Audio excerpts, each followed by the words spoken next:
50 days of death, destruction and despair. The Russia-Ukraine war continues with civilians' death mounting. After facing stiff resistance at the gate of the capital city, Kiev, Russia said it would now focus on liberating the Donbas region.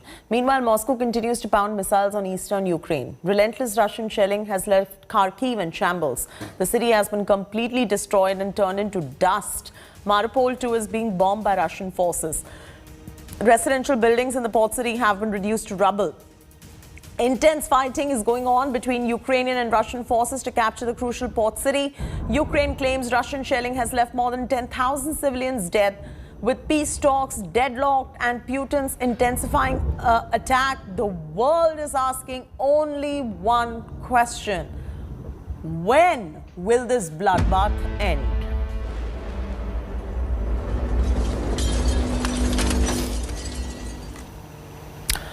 India Today is bringing you this world exclusive from Ukraine. Our foreign affairs editor and video journalist Satya have reached Melitopol in Zaporozhye.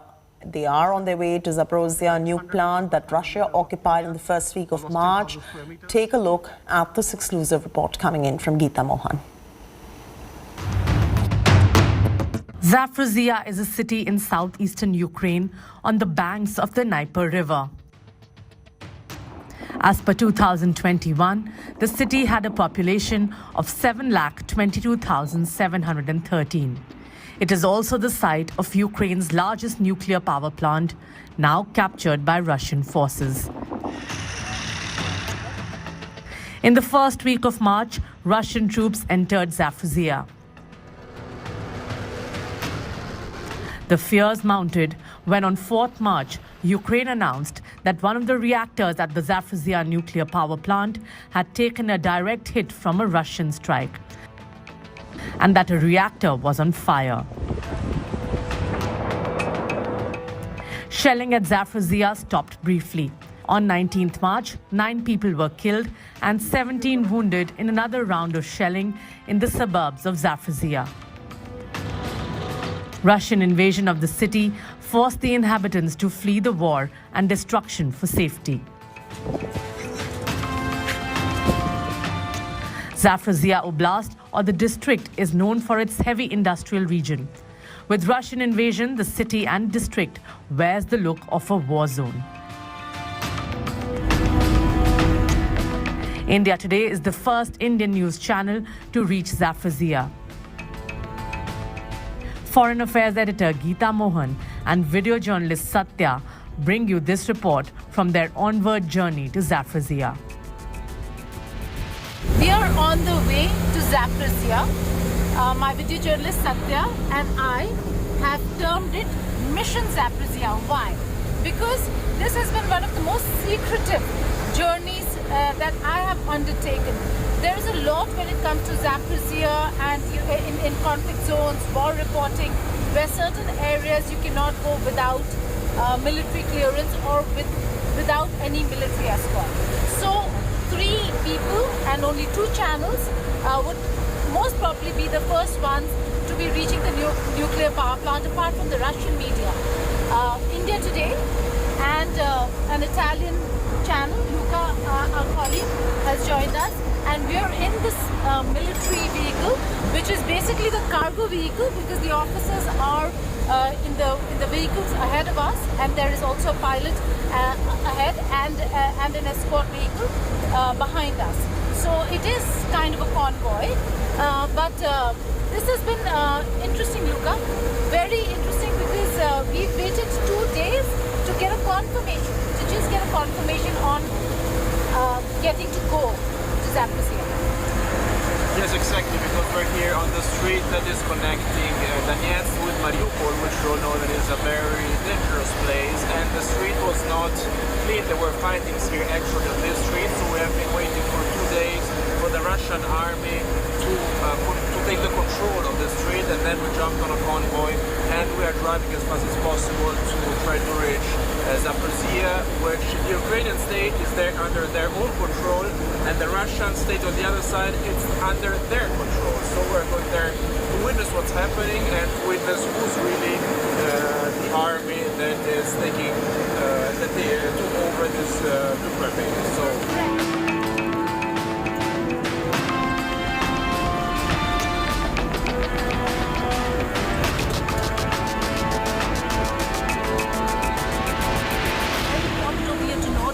while Putin and the DPR and LPR are demanding independent republics of Donetsk and Luhansk and recognition of Crimea, should the Ukrainians agree to these demands, will then Russia leave the areas that are now critical because they are on the banks and shores of the Sea of Azov and the Black Sea, cutting Ukraine off completely from the waters?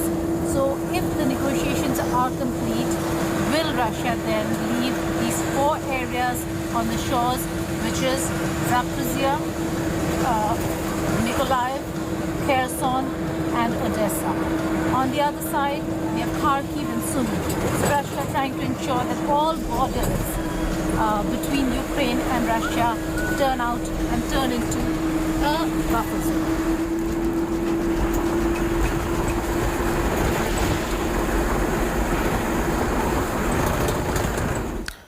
With no end to the Russian onslaught inside, Zelensky has come up with an exchange offer for the Russians. The Ukrainian president has offered now to swap a top Putin ally for the Ukrainian war prisoners. Here's a report.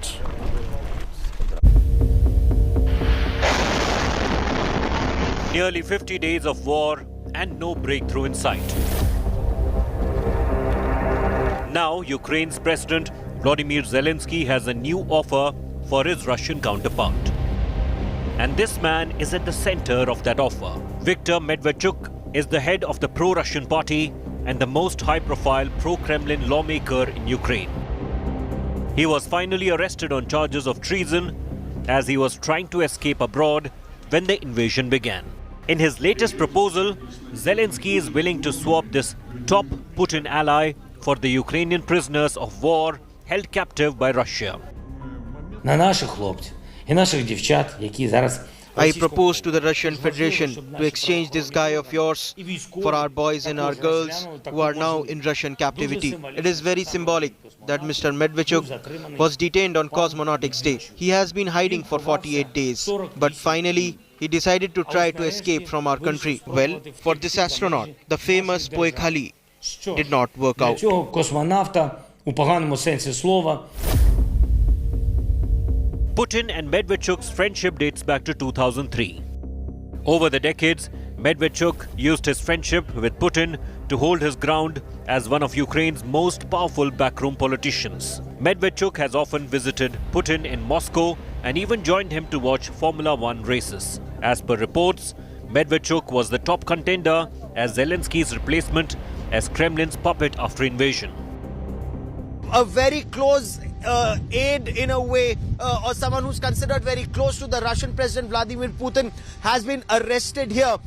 Viktor Medvedchuk, he's been arrested. He's an opposition leader. The SBU, the Special Intelligence Unit, arrested him late last night. Putin, however, is unfazed and he asserted that Moscow would achieve all of its aims in Ukraine and will continue its war until all goals are met. Mind you, yesterday evening I was told that Ukrainian side has changed something again. I am not aware of what exactly yet. But such inconsistency in approaching key issues creates some difficulties in reaching the final agreement acceptable for everyone in the course of negotiations. And until it happens, the military operations will continue until its full completion and achievement of the targets set as the start of the operation. Они всегда просчитываются, не понимая, что в сложных условиях. The US continues to criticize Putin for the onslaught on Ukraine. I call this genocide because it becomes clearer and clearer that Putin is just trying to wipe out the idea of being between Ukrainians.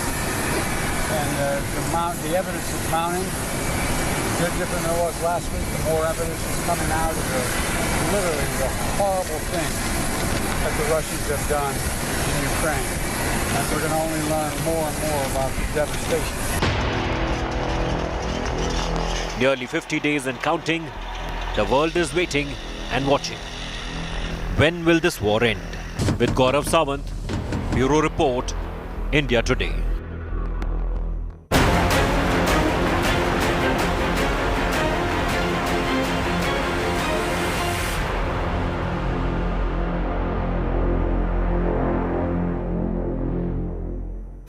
Karnataka Minister K. Eshwarappa's fate hangs in fire after an FIR was launched against him for alleged abetment to suicide in SANTOSH PATIL death case. Sources have informed India Today that the BJP top brass may take strict action against Eshwarappa. The minister maintained he has nothing to do with the case and called the alleged suicide note false propaganda. He remains firm that he will not tender his resignation. The opposition is targeting the Saffron Party, demanding that BJP sack Eshwarappa.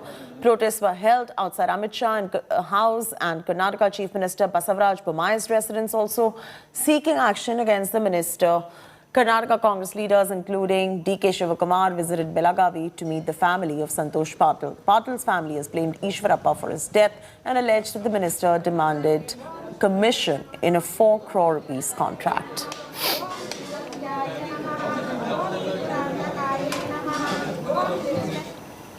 India Today speaks exclusively to Congress leader D.K. Shivakumar over the involvement of Karnataka Minister Eshwarappa in the alleged suicide of contractor Santosh. Listen in. Mr. D.K. Shivakumar, you have been protesting since last 24 hours. You also met the family of Santosh Patil this evening. What was the conversation, sir? See, we met the family, we met the mother, we met the wife of Mr. Santosh Patil. They have come out very clearly that they have been demanded by the minister 40% commission, and the minister made him to go around so many times. And the Panchayat chairman also took them to the minister, and even the Panchayat chairman has come on record that I had taken to the minister twice. The minister himself had asked to do the work, and now they are not paying it. And now to pay the money, pay the bill, they are asking 40% of the commission. So he had already written a letter to the central ministry, minister, and all the chief minister also. Then in spite of that, no answer was being given. Ultimately, he had requested, and even some MLA and other Eshwarappa's son also has threatened them not to write and go to this type of this one. So ultimately, they have he has decided that she never got any intimation that he would like to do this. Due to the stress of the financial problem, he has committed suicide. When we asked Eshwarappa the same question, he said, I don't know the family members, I've never met them. And when I checked with the department officials, there have been no work order issued, there's no tender issued to them. So there's no question of me knowing Santosh Patil. We asked the same question what you are asking me to the wife of Mr. Santosh Patil. So she said that this same issue has been asked by the media people. We have replied, we have given the photographs, we have the evidence of my husband meeting the Honorable Minister. Honorable Minister also insisted us to pay 40% commission. Until the 40% commission is been paid, he will not release the payment or make a work order. That is what she has said. It is on record with all the local channels which is running out. And she has already said that being a BJP activist, we have been working telling that we are BJP, we are activities, we are the party workers. For us, it is happening. What more you want? She was just crying. Everything is on record, whatever she's telling. Sir, and today the Contractor Association also has blamed not just Eshwarappa. They said in another 15 days we will release names of other ministers also, and have threatened the government that by 25th of April, if they don't sit and discuss with the contractors, for 1 month, there will be no contractors work in Karnataka. See, I fully appreciate their stand because they have decided to clean up Karnataka. We also want to clean up Karnataka, the most corruptive state of this country. We want this type of brave association president who has already informed the Prime Minister, returned to the Prime Minister, returned to the Chief Minister, but no action has been taken. But they are taking it to a logical end on this issue. I think we fully stand by them. We fully support them. Already we have declared that we are going to support this Contractor Association for this cleaning up process. We want a corruption-free government in Karnataka. I think by the time to come, a year more we have to suffer. All of us have to suffer. I think the people of Karnataka will just give a proper verdict in the future, and I think some justice will prevail. So, Eshwarappa has said that Congress allegations are baseless and he will not resign. Neither has the Chief Minister asked his resignation, neither has the party asked his resignation. How do you go about it from here now? Already, Mr. Eshwarappa, you know that he is the kingpin of the entire polarization. He burnt Shivamoga. He has burned the coastal belt. He has burned the state. What to ask? He is an accused. He's a murderer. No doubt he's a murderer. The most corrupt man. The case has to be registered on him on the corruption charges first. Then immediately his arrest has to happen. Whether he resigns or not, we will not leave to this. We will take it to a logical end. We will take to the streets of Karnataka. We will take to the all district. Next day, 5 days program we have chalked out. Tomorrow we are just going to Chief Minister's house. We are just closing the Chief Minister's house tomorrow morning at 10:30. We are having a walk, and I think we will have our own agitation program on this issue. A big political war has erupted over Contractor's death in Karnataka, who has allegedly died by suicide, and blamed BJP Minister K.S. Eshwarappa for it. The Contractor has claimed that BJP Mantri asked for a 40% commission to clear bills. Opposition is up in arms asking for Eshwarappa's resignation. BJP Minister is defiant and says he's not going to resign. Meanwhile, the top leadership of BJP is likely to take a decision soon. Will BJP sack Eshwarappa? Here's a report. Karnataka Minister Eshwarappa and controversy go hand in hand. The outspoken senior BJP leader is now in the eye of a storm after a contractor blamed him for his death. The contractor, SANTOSH PATIL, was found dead in Udupi Hotel, and police say it was a suicide. An FIR has been registered against the minister and his 2 aides for abetment of suicide after Patil's family said he was the cause of Santosh's death. ಸಹಕಾರ ಕೊಟ್ಟಿದ್ದಕ್ಕೆ ಇಲ್ಲಿ ಮಟ್ಟ ಯಾವ procedure ಆಗಿದಾವೆ ಎಲ್ಲ complete ಆಗಿದಾವು. ಎರಡನೇದು ಅವ್ರು ಏನು ವಾಟ್ಸಪ್ ಕಾಲ್ ಹೋಗಿತ್ತು, ಏನೇನು ಬಿಟ್ಟಿದ್ದಾನೋ ಎಲ್ಲ ರೆಕಾರ್ಡ್ಸು, ಎಲ್ಲ ಎವಿಡೆನ್ಸು ಏನಿದ್ದು ಎಲ್ಲ ನಮ್ಮ ಮೊಬೈಲಲ್ಲಿ ಇದು ಆಗಿದೆ. ಅದೇ ಪ್ರಕಾರ ಅವರು ಇಲಾಖೆಯವರು ಇನ್ನೂ ಮಟ್ಟ ಅವ್ರನ್ನು ಯಾರು ಆರೋಪಿಗಳನ್ನ ಅರೆಸ್ಟ್ ಮಾಡಿಲ್ಲ. ಅರೆಸ್ಟ್ ಮಾಡಬೇಕು. ಅರೆಸ್ಟ್ ಮಾಡಲಿಲ್ಲ ಅಂದ್ರೆ ನಾವು ಬಾಡಿ ಇಲ್ಲಿಂದ ಒಯ್ಯೋದಿಲ್ಲ. ಇದೇ ನಂದು last fight. Santosh Patil had in the past claimed that he was under pressure to pay a 40% commission to the minister to get bills cleared for a 4 crore contract. Eshwarappa, who is Rural Development and Panchayat Minister, had dismissed the charges and even filed a defamation case against Santosh Patil. So far, the BJP government has been backing Eshwarappa even as the opposition stepped up pressure. First, they have to arrest him immediately, take up a case on corruption, which has been evident, and they have given in the entire documentation, in the writing, in the complaint itself is there. Why you have not included that section of corruption in the FIR? Specifically, categorically mentioned in the complaint given by the brother of deceased Santosh K. Patil. But police have not registered a case under Section 13 of the Prevention of Corruption Act. The Contractors Association has joined the demand for a probe against Eshwarappa. Pushed to the wall, Chief Minister Bommai might have to act against the former Karnataka Deputy CM. FIR ಆಗಿದೆ, ಎಲ್ಲ ವಿವರಗಳನ್ನು ತೆಗೆದುಕೊಂಡಿದ್ದೀನಿ. ಈಶ್ವರಪ್ಪರ ಹತ್ರ ಮಾತಾಡ್ತೀನಿ. ಅಲ್ಲ, ಅವ್ರು ಏನು ಹೇಳಿದ್ದಾರೆ ನನಗೆ ಗೊತ್ತಿಲ್ಲ, ಆದರೆ 1 to 1 ಮಾತಾಡಿದಾಗ ಸ್ಪಷ್ಟ ಆಗ್ತದೆ.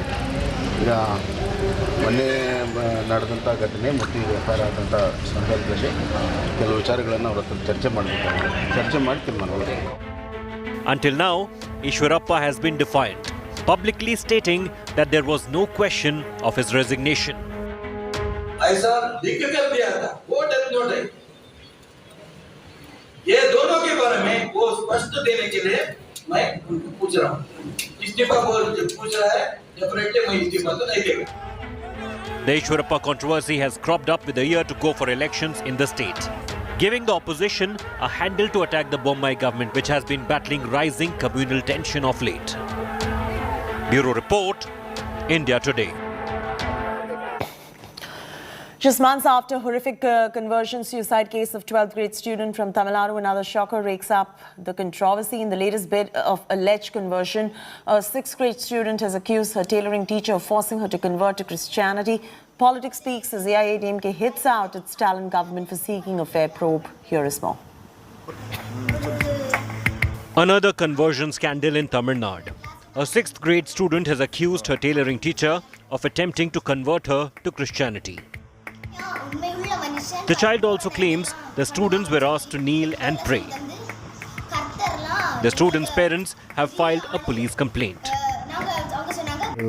ஒரு வாரமாட்டே கொஞ்சம் டிஸ்டர்பன்ஸாக இருந்ததா முட்டு மணி போட்டு ப்ரேயர் பண்ண சொல்லுவாங்க ஃப்ரீ டைமில் சாப்பிட்டு முடிஞ்ச உடனே அப்புறம் ஃப்ரீயாக இருக்க பீரியடெல்லாம் முட்டுக்கால் போட்டு ப்ரேயர் பண்ண சொல்கிறாங்க. எங்களுக்கு வந்து துறை ரீதியாக ஒரு நடவடிக்கை வேணும், அவங்கள வந்து சஸ்பெண்ட் பண்ணணும். The police visited the school, which has roughly 300 students, for inquiry. The accused teacher is suspended pending investigation. The AIADMK has attacked the Stalin government, seeking a fair probe. சுதந்திரத்துக்கு முன்பு மகாத்மா காந்தி அவர்கள் சொன்னது இந்தியாவுடைய மிகப்பெரிய அபாயம் என்னவென்றால் மதமாற்றம் என்று மகாத்மா காந்தியடிகள் அவர்கள் சொல்லியிருக்கின்றார்கள். ஒரு மதத்தை சார்ந்தவர்கள் இன்னொரு மதத்தை கட்டாயப்படுத்தி வலியுறுத்தி மதமாற்ற வேண்டும் என்று சொல்வது இந்திய இறையாண்மைக்கு எதிரானது. இதை மாநில அரசு மூடி மறைக்காமல், இதை மாநில அரசு தஞ்சாவூர் லாவண்யா கேஸில் நடந்தது போல மூடி மறைக்காம. This latest incident of alleged conversion bid comes after the tragic suicide of a 12th class student from Tanjavur in January. The victim's family had alleged that she took her life after the hostel warden tried to convert her into Christianity. The investigation in that case was handed over to the CBI. Bureau Report, India Today.